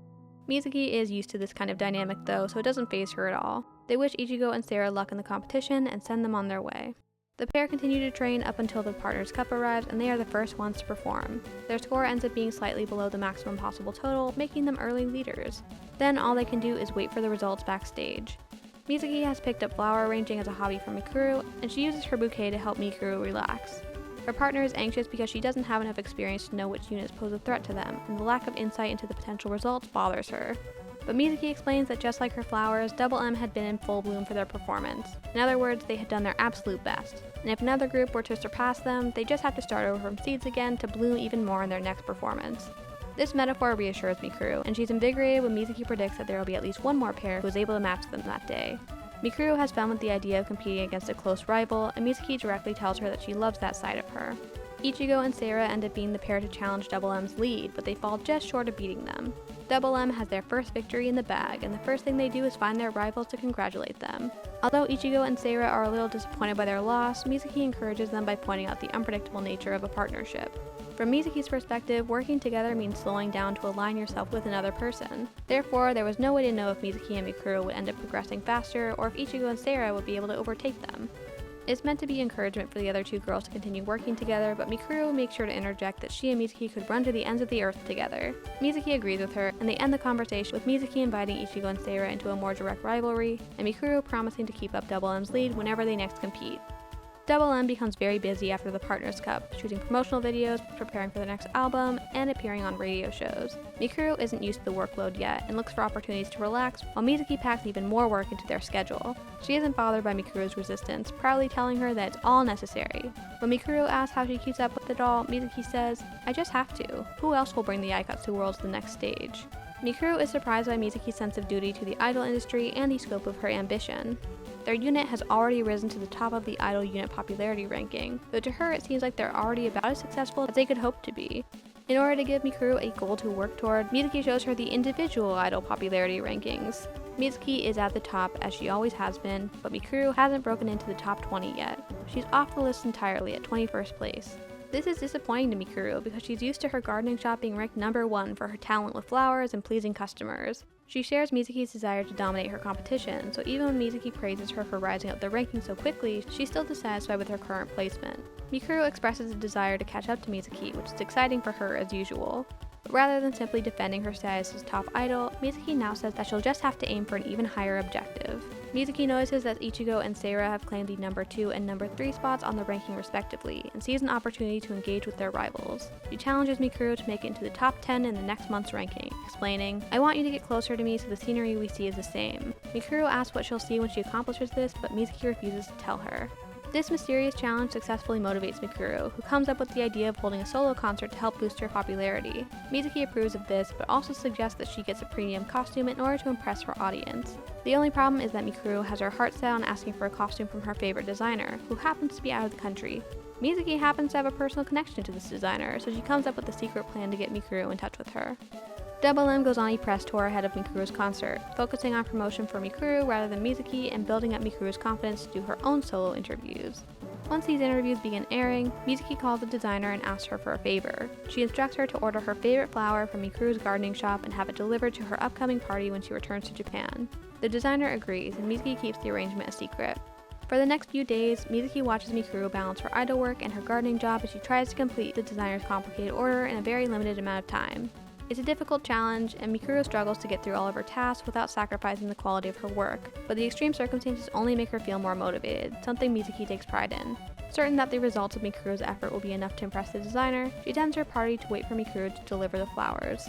Mizuki's plan works, and the designer gives Mikuru her newly completed premium dress as a sign of her support. Mikuru is a little upset that so much information was kept a secret from her, but Mizuki explains that she wanted Mikuru to realize her resilience on her own. Mikuru recognizes the trust and praise behind Mizuki's actions and forgives her. Her solo concert is a massive success, bumping her from 21st place to 8th place in the idol popularity rankings the next month. As a reward for making it into the top 10, Mizuki reveals her new goal for Double M, surpassing Masquerade's popularity by the coming September. Masquerade's legacy has made them Japan's favorite idol unit of all time, and Mizuki intends to finally take their place. Mikuru is very impressed by this goal and embraces it as her own right away. Together, they really might be unstoppable. In order to accomplish their dramatic goal, Mizuki embraces Double M's competitive spirit to come up with another attention-grabbing event, a showdown concert against Soleil. They offer a public challenge to Soleil, who had been on hiatus since the formation of Star Anise almost 2 years ago. Mizuki chose them for both strategic and personal reasons. If Soleil accepts, the competition will be a long-awaited comeback performance for the group. That alone is bound to attract their old fans and put fresh eyes on Double M. But Soleil also represents two things that are very important to Mizuki: the prestige of Starlight Academy and the power of Ichigo's friendship. Mizuki has surrendered to Soleil before when she released Ron from TriStar to join them, but now it's time for her to prove that she has all the warmth she needs to surpass them. She has her own genuine partnership. Mizuki and Honoka are confident that Headmistress Orihime and Ichigo will both accept Double M's challenge. Mizuki is excited about how much publicity the event is bound to get, and she reveals to Mikuru that she now wants to energize Japan with the power of idols. Mikuru can't wrap her head around Mizuki's ambitions, but Mizuki still believes that Mikuru is the key to her future success. As expected, Soleil accepts their challenge and Mizuki is thrilled by their enthusiastic announcement. Watching Ichigo on screen, she thinks to herself, "Show me how much brighter your sun can shine now." She doesn't explain these feelings to Mikuru, but Mizuki knows that Ichigo is at her best when she performs with her closest friends. She may have lost to Double M when paired with Sarah, but Aoi and Ron may grant her enough strength to finally surpass Mizuki. It's an outcome she's anticipated since she watched Ichigo's very first audition. On the day of the showdown concert, Soleil puts on an amazing performance with only a small mistake on stage due to limited practice time. Still, it's considered to be their best ever performance and it greatly inspires Mikuru. This is exactly the result Mizuki had been hoping for. To thank Soleil for accepting their sudden challenge, Mizuki and Mikuru make sure to send their rivals gifts in the form of flowers and a tea set. Double M are the ones benefiting from the competition the most after all. As they wait for their turn to perform, Mizuki reviews her cherished Masquerade magazine for inspiration, while Mikuru expresses nervousness over her chances of matching Soleil's skill level. Mizuki reassures her that she doesn't have to match them alone because they're partners, but Mikuru counters that she's worried because she's the one holding Mizuki back. Mizuki dismisses this concern, emphasizing that if they focus on meeting the challenge presented by Soleil, then they're both sure to do their absolute best. Mikuru is convinced by this and comments on how happy Mizuki looks to face Soleil. Mizuki confirms that that's exactly how she feels, but doesn't explain why. Taking her happiness at face value, Mikuru asks about Masquerade next. Mizuki reads the same magazine of theirs over and over again, so she assumes it must be special to her. Mizuki explains her attachment to the group, which Mikuru takes very seriously. Mizuki expresses that she feels like Masquerade is finally calling to her to join them as legendary idols, and Mikuru internalizes her passion so she can better support Mizuki's goal. Before they go on stage, Mizuki tells Mikuru that she couldn't have chosen her costume without her. Not only that, but she doesn't think that she could even have worn it without Mikuru's influence. It's Mikuru's desire to see her in the costume that allowed Mizuki to prioritize her expectations, just like she would be unable to resist the request of a fan. As they head to the dressing room, Mikuru compliments Mizuki's unshakable composure in the face of a horde of reporters asking for interviews. Mizuki is a little surprised by this praise. She didn't think Mikuru still saw her in such a professional light. They don't have any more time to discuss it though, since Mizuki wants to stop and talk to Headmistress Orihime. She breaks off from the group to thank her old mentor for accepting Double M's challenge. She also wants to tell her that she finally understands why Orihime had been so insistent on finding her a partner when she was a student. She admits that she had been insecure about her solitary nature, and had assumed that Orihime wanted her to prioritize her fans. Orihime compliments her on her growth, and Mizuki heads off to wait for Mikuru in their dressing room. When Mikuru arrives, she's overcome her nerves enough to focus on having fun and entertaining the audience. She's also learned the value of putting on a good show as a sign of respect for their rivals. Mizuki is very proud of her, repeating Orihime's advice. No legend can be formed by an idol standing alone. You need a beloved rival, and someone like you to stand by my side. With so much renewed passion, Double M is able to defeat Soleil. They once again find their competitors to congratulate them and overhear Ichigo's optimistic speech to her friends. Mizuki praises Ichigo's ambition, and thanks Soleil for their role in motivating her and Mikuru. It's been another successful growth spurt for all of them. Once the showdown concert has been all wrapped up, a new event appears on the horizon. Inspired by Star Anis's success 2 years ago, Headmistress Orihime and Headmistress Shiara combined their efforts to host the Aikatsu 8 election. In order to show off the dominance of their two schools within the idol industry, the election will allow the general public to vote for any idol to join an 8-member group and go on a summer concert tour. The intention is for the group to be formed by students from each school, but the broad criteria allows Double M to participate. Mizuki and Mikuru both make it into the group alongside Ichigo and Sarah, former Star Anis members Otome and Yurika, and the Dream Academy students Sora and Maria. Mizuki steps up to handle production for all performances on the tour, an expansion of her leadership role in the Star Anis tour. She keeps the group atmosphere just as comfortable as she did then, prioritizing everyone's ability to build strong relationships. As part of this effort, she orders food for the group from Ichigo's family bento shop. Ichigo is traveling without Aoi and Ron, so Mizuki wants to make sure that she isn't feeling lonely. After their first production meeting, Mizuki is stopped by Ichigo for a private conversation. She wants to know what Mizuki's ultimate goal is, so Mizuki takes the time to finally explain herself. I wanted to take a good look at the Aikatsu world from outside Starlight. I understood after taking a new perspective on things. Aikatsu has the power to make people happy. Then I realized something. There was a lot that I could do to make it better. You could say that I realized I had a mission. I want to energize all of Japan. Even now, there are lots of people with negative feelings hanging about. I want to lift their spirits, even if it's just by a little. That's my mission. That's why I want to keep powering Aikatsu up. Starlight, Dream Academy, and my unit, Double M. We've all combined for this Aikatsu 8 summer tour. And after that, what do you think, Ichigo? How do you see the future of Aikatsu? When Ichigo admits that she's never thought about the future, Mizuki tells her to give it some thought and ends the conversation there. Mizuki mostly wants Ichigo to adopt a more forward-thinking perspective because she imagines that Ichigo will be a big part of the future idol industry. Ichigo has always been a source of motivation for her, so if she is able to take the initiative to form her own goals, then Mizuki's plans are sure to spin off in unpredictable new directions, and that's the level of excitement she always craves. The tour goes smoothly, with Mizuki being the one to organize pajama parties and bonding activities this time around. There is a slight hiccup when Yurika, her former TriStar member, admits that she sees Double M as an enemy to Starlight Academy. She assigns Dream Academy the much less antagonistic role of rival. Mizuki doesn't react to this, but Mikuru, surprised at being called an enemy, reveals that Mizuki must have also caught the distinction.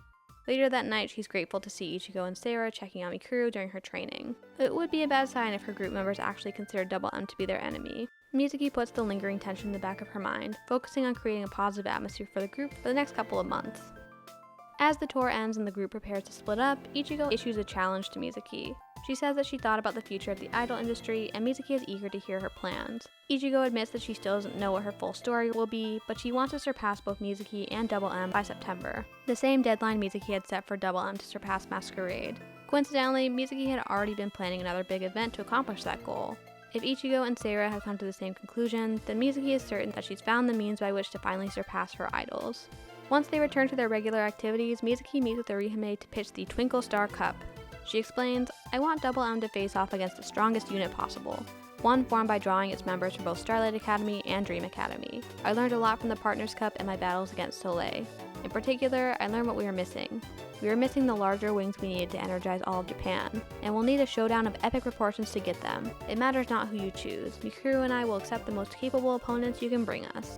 Orihime doubts that Mizuki doesn't care who her opponents are, and in truth, Mizuki has already analyzed both schools and determined that Ichigo and Sarah are the most likely candidates. But the vagueness of the challenge is intentional, since it frames Ichigo and Sarah as each school's strongest possible idol. That sounds more interesting to the press, and to the general public. Mikuru meets with Tiara to secure them the construction of a stadium even larger than the largest one ever sold out by Masquerade. This will definitively show that Double M is able to capture an audience even greater than Mizuki's own idols. Mizuki and Mikuru are both excited for the inevitable announcement that Ichigo and Sarah will be their opponents, and when it finally arrives, they clarify that they view them as equals rather than challengers. The Twinkle Star Cup begins to receive broad media coverage, but Mizuki and Mikuru are unfortunately short on practice time. Still, Mizuki expresses confidence. "We can't lose to them this time either, nor can we lose to ourselves." Mikuru replies, "I'll follow you to the end of the earth," a statement of support that Mizuki relies on. Surprisingly, Ichigo and Sarah reveal that they formed their own unit for the competition called Twings. Mizuki is proud to see their partnership bloom into its final form. With Twings so serious about the Twinkle Star Cup, Mizuki spares no effort in making sure that Double M has everything they need to face them. She prepares premium costumes from her own fashion brand just for the competition stage, but a complication soon arises. She walks in on Mikuru looking at a gardening magazine, talking to herself about how much she wants to enter the Gardeners World Cup. It's an event that apparently only happens every 4 years, and the sign-up date is just around the corner. Mizuki doesn't interrupt her, and the scene draws strong parallels to the day that Mizuki realized she'd have to remove Ron from TriStar.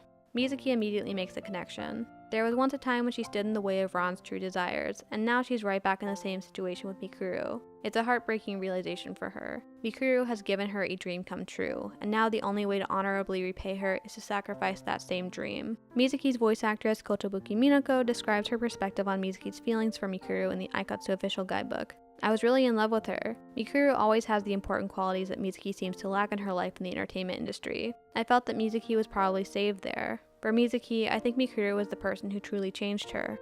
So out of love for her partner, Mizuki decides not to reveal how hurt she is by Mikuru's changing goals. The girl who has so often promised to follow her to the ends of the earth has turned out to have a different path than her. So just like Masquerade, they'll have to break up. We don't see it on screen, but Mikuru is the one to suggest that Double M disbands after the Twinkle Star Cup. Mizuki only allows herself to express support for Mikuru after this. She tells her that she's meant for gardening and that she needs to follow her dream. They announce the disbandment on the same day that they reveal the premium costumes that Mizuki has made for them.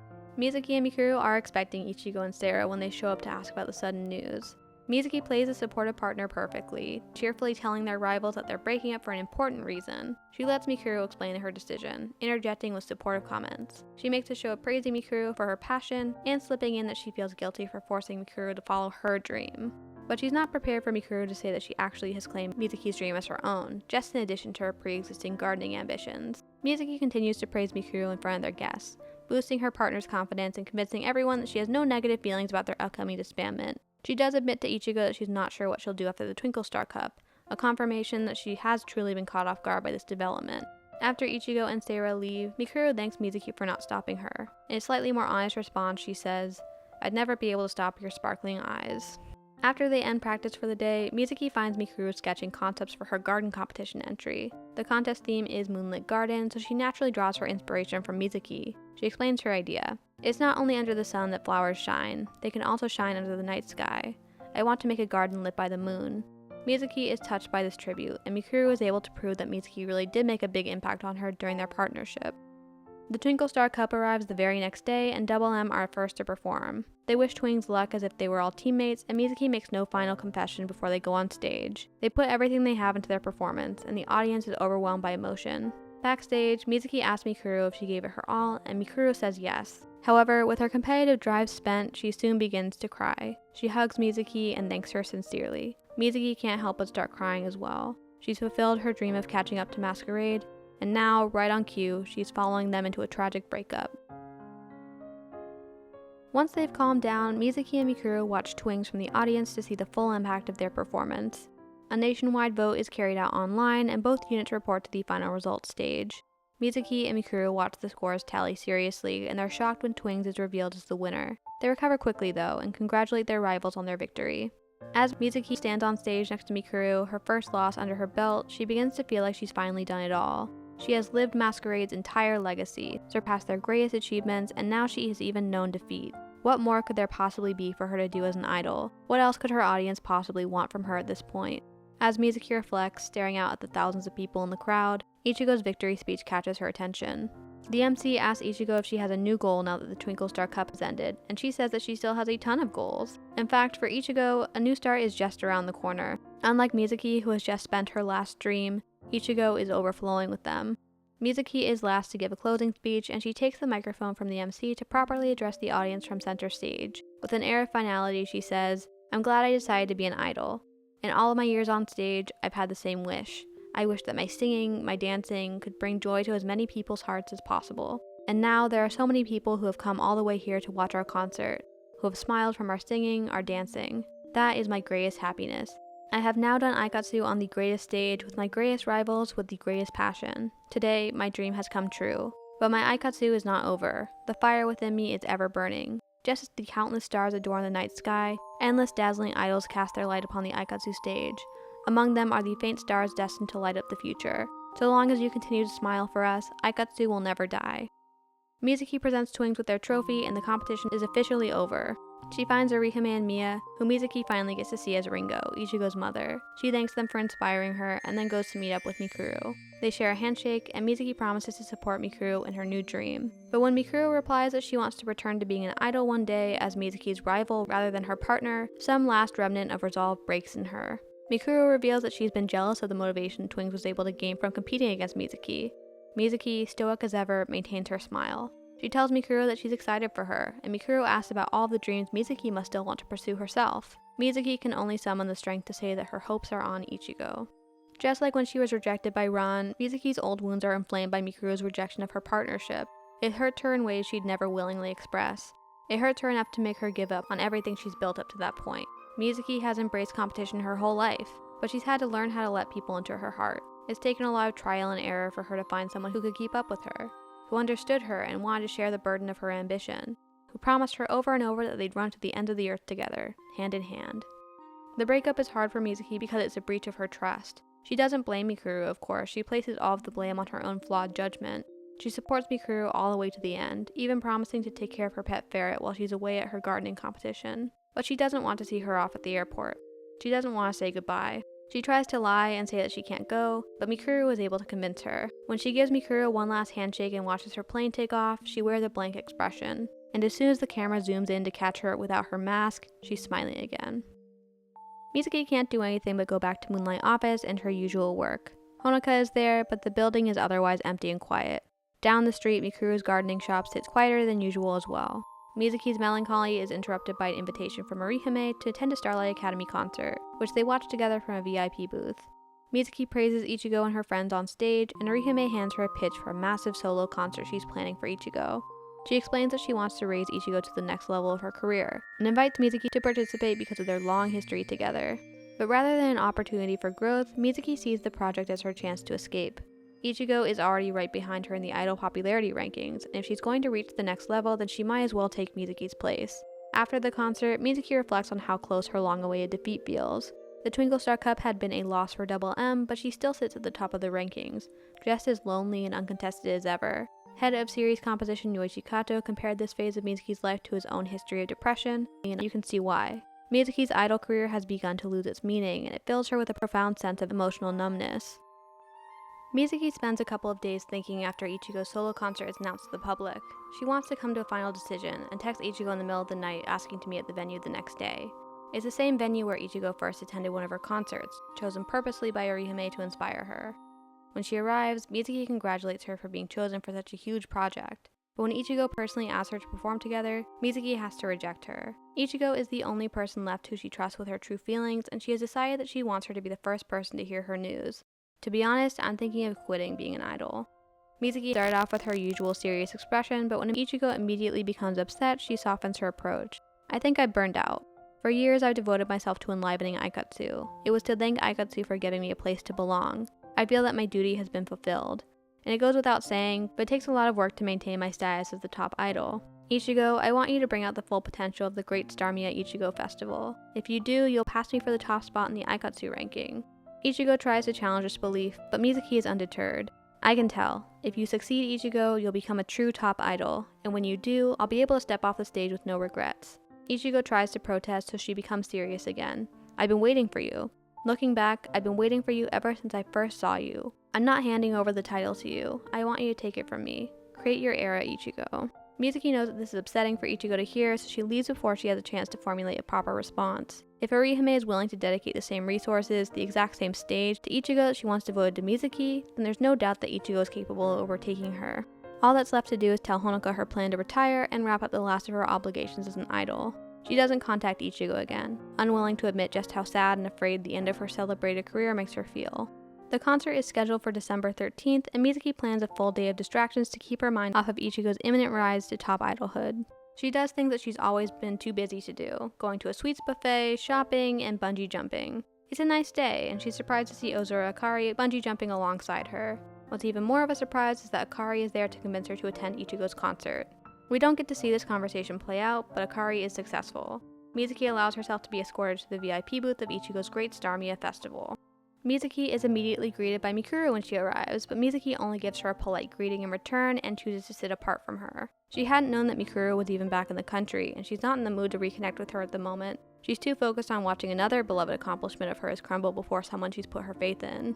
Mizuki is just in time to see Ichigo's final song of the evening. She makes a heartfelt speech thanking her fans, and she thanks Mizuki by name. She says, "An idle smile might not be able to fill your stomach, but I hope that seeing me on stage today brings at least a tinge of warmth to your heart, and that both today and tomorrow, your lives become just a touch more wonderful." She reveals the title of her new song, Etude of Radiance, and sings a beautiful ballad expressing all of her love for Mizuki. It offers Mizuki the reassurance and validation that she'd never asked anyone for. It promises togetherness, acceptance, and warmth. It touches Mizuki's heart so profoundly that she can no longer continue under the spell of her own numbness. When the song ends, Mizuki addresses Akari next to her. "I didn't want to come here. I was scared of facing the coming of a new era head-on, but I'm glad I made it. Thank you, Ozora." Akari and Orihime capitalize on her changing feelings to encourage her to join Ichigo on stage for the encore performance, and Mizuki insists that Akari comes with her. When she gets onto the stage, she tells Ichigo, "I made it. Let me sing with you." Ichigo happily agrees, and after the performance, the idol rankings update to show that Ichigo has finally taken Mizuki's #1 spot. Ichigo is congratulated by all of her friends, but Mizuki summons her and Akari out to the empty stage to talk privately. She tells Ichigo that Akari was the one who brought her to the venue, and stares out at the deserted arena where Ichigo once stood, watching her from the audience. She congratulates Ichigo and finally opens up to her. "It's like a weight's been lifted from my shoulders. It feels good. I liked your song, Etude of Radiance." Ichigo confesses that it had been a love song, but Mizuki had already noticed. "I know, I accept it. After seeing an idol be inspired by me to perform such an amazing song, all my doubts have disappeared. Seeing you up there today gave me the will to keep going.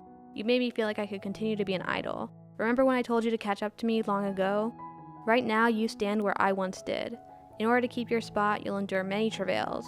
When I was the top idol, I always strived for greater heights. I came to think that it was my duty to lift everyone up with me for as long as I remained at the top. But one day I realized that I could no longer descend from those heights on my own. But now, thanks to you, I was able to recall the time when I was free. A time when I could reach for any dream I wanted. Ichigo is moved by Mizuki's feelings. You gave me a dream, Mizuki. But Mizuki is equally moved by the strength of Ichigo's love. Hoshimiya Ichigo, I believe you can take the dream you inherited from me and give it far greater wings than I ever could. Just as you brought light to my heart once more. But if you lose your focus, I'll be right back to pass you. Mizuki is playful, proud, and reflective in this moment. She never thought she'd be able to reveal her feelings to anyone, and recognizes Ichigo as the only person who can understand them properly. She is the only person who dedicated herself to catching up to Mizuki, and offered her the love she needed most. The three of them head back to the group of Ichigo's friends. Mizuki leads everyone in a cheer to congratulate her. She's proud to hold Ichigo's hand and watch her offer the same idol dream to Akari. It turns out that losing might not be so bad after all. With her faith in herself and her idol career reinvigorated, Mizuki canceled all of her retirement plans. She goes back to work not to dominate this time, but to enjoy the fruits of her labor. She keeps an eye on Starlight Academy and watches former Star Innes member Sakura become the Starlight Queen when the competition moves to the spring. She goes on an international tour, including locations like Shanghai, Seoul, and Singapore, and flies back to Japan to attend the next Aikatsu election this summer. She makes it into the group again and is happy to see that all of the Soleil members have made it as well. After back-to-back successful tours, another opportunity lands on Mizuki's doorstep, literally. Soleil is hosting the Great Starlight School Festival, a competition for Starlight Academy students and alumni to compete in three-person units. Yurika and Kaede parachute down to Moonlight office to ask Mizuki to reform TriStar with them for the event. Mizuki hasn't kept in close contact with her former group members, assuming that they must resent her for her callousness. But now they've shown up to prove her wrong, something she's had to get used to over the years. She collects her thoughts before giving them an answer. The time as TriStar shines brightly in my heart even now. I'm happy that you would want me to join you. Thank you. I won't let this chance slip by. I want to take the stage with the two of you again. But I can't say yes quite yet. There's someone I must meet with beforehand. Mizuki still feels guilty about leaving TriStar so abruptly, and she knows that she's hurt both Kaide's and Yurika's pride. But TriStar had been a pet project for Headmistress Orihime as well, one that she believed could have lasted years into the future. Mizuki's departure had led to the cancellation of multiple years of job offers for the group, so before she casually agrees to revive it, she goes to meet with Orihime to ask for her approval. During their meeting, Mizuki takes responsibility for disbanding TriStar and states her desire to perform with Kaede and Yurika again. But Orihime has no reservations about her intentions, only praise and gratitude for how much Mizuki has sacrificed on her behalf over the years. Mizuki is shocked to hear that Orihime thinks so highly of her, and Orihime tells her that she's looking forward to TriStar's next concert. Mizuki gives her formal acceptance to Yurika and Kaede and reunites with Ichigo before the competition begins. They reminisce about each of the fateful concerts they had on the same stage and talk warmly with each other while they wait for the event to begin. When Mizuki returns to the TriStar waiting room, Mikuru suddenly appears with a bouquet of flowers to support them. Mizuki is proud to be able to show Mikuru what TriStar is like in action, and all three members agree that their reunion feels like a dream. Mizuki, Kaede, and Yurika all have a blast on stage together. Mizuki excitedly thanks them for bringing her back to the group, and they share a hug to express their gratitude for each other. TriStar ends up placing third behind Akari's group, Luminous in second, and Soleil in first. Kaede and Yurika thank the audience for their support, and Mizuki makes their speech. The light of TriStar has always lain sleeping inside our hearts. If today is what happens when the clouds part to let that light shine through, I'll keep that star shining with caring hands forevermore. To every person who has given us this chance, I express my gratitude. Thank you. Mizuki's gratitude is partially directed at Ichigo, who she credits with hosting the competition in the first place. TriStar goes on to continue working together, with Mizuki maintaining her residence at Moonlight office, while Yurika and Kaede remain students at Starlight Academy. Her reduced focus on competition means that she's free to make up for lost time with her neglected group members, making sure that she gives them her proper attention and respect. Mizuki continues to keep track of Starlight Academy after this, participating in a school event every now and then. She performs the opening act of the next Starlight Queen Cup with fellow title holders Otome and Sakura. She even gives a speech to encourage the next generation of students. But she also is aware that Mikuru has won the Gardeners World Cup and returned to Japan to revive her own idol career. With the bonds between her TriStar members healed, she starts to desire the same second chance for Double M. Mizuki gives the idea some serious thought, and then brings it up to Yurika and Kaede during one of their concerts. She promises not to let Double M distract her from TriStar, and vows to become even more devoted to TriStar than ever. Yurika and Kaede offer her nothing but support, so Mizuki goes ahead with offering Mikuru the opportunity to perform together again. Mikuru accepts, and Double M is scheduled to perform a kickoff concert for the Starlight Queen Cup.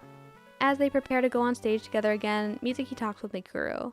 The conversation starts with their mutual gratitude to each other for reuniting, but it quickly progresses into Mikuru's pride for the development of her solo career. Mizuki had been excited to see Mikuru again, but she begins to feel more guarded as the conversation drifts toward old wounds. Unaware of Mizuki's sensitivity, Mikuru even brings up the day that they disbanded and her promise to become Mizuki's rival. She says, "Today we stand shoulder to shoulder in our unit, but one day I want to face you as a true rival. I feel the same way even now."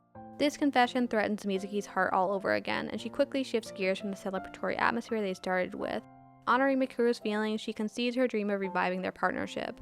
This will be Double M's final farewell. The next time we're together will be as two solo idols, Kanzaki Mizuki and Natsuki Mikuru. I'll be looking forward to it. But for today, I'd like you to sing with me to support the next generation. The Starlight Queen Cup is a title containing all of Starlight Academy's history and pride, and the Starlight Queen Cup that decides the throne is invaluable to the Aikatsu world as a whole. Mikuru agrees on the importance of inspiring the next generation, and Double M has their final performance as a unit. With their partnership officially over, Mikuru asks Mizuki who will be the next to inherit her dream. Mizuki gazes out of a window and meets the eye of Ichigo standing outside with her family. She doesn't answer Mikuru, instead returning the wave of Ichigo's little brother. Who will be next to inherit her dream? The next generation, of course. And even if she won't be standing alongside Mikuru, she has TriStar, Ichigo, Honoka, and Masquerade to rely on. Mizuki agrees to be a commentator for the Starlight Queen Cup this year and is impressed by many of the performances. She's happy to offer praise personally to a student who covers her own song. She's happy with the high level of skill being shown off on stage, and there are many close candidates for Starlight Queen. Akari ends up rising to the top, and Mizuki delivers her congratulatory statement on stage. She even helps host a checkpoint in a marathon race between Ichigo and Akari, encouraging Akari along the way. The next spring, Mizuki performs as a member of TriStar at the Starlight Academy graduation concert. Kaede, Yurika, and Ichigo are all part of the graduating class. She watches Soleil perform from backstage and continues on with her idol career. We only get one hint at Mizuki's future after this. In the 10th anniversary film Starway to the Future, Mizuki is seen jogging in London 3.5 years later. Head of series composition Yoichi Kato has confirmed that she is there to study abroad. She's been in contact with Ichigo's friend Aoi, who is studying abroad in America herself. They had practiced English together initially and kept in touch ever since. Mizuki has been keeping tabs on Ichigo and Ron through her, and acknowledges that Ichigo has been on non-stop concert tours since graduating from Starlight Academy. We may not know what grand adventure Mizuki is embarking on in London, but we can trust that she has completely overcome her history as Starlight Academy's isolated top idol. At last, she seems to have found the connections she was dreaming of. Thank you so much for watching. Tell me if you learned anything new about Mizuki in the comments below. This video turned out to be twice as long as I expected, so I'm super glad to see that you made it to the end. Bye bye! Stop it! It's a show!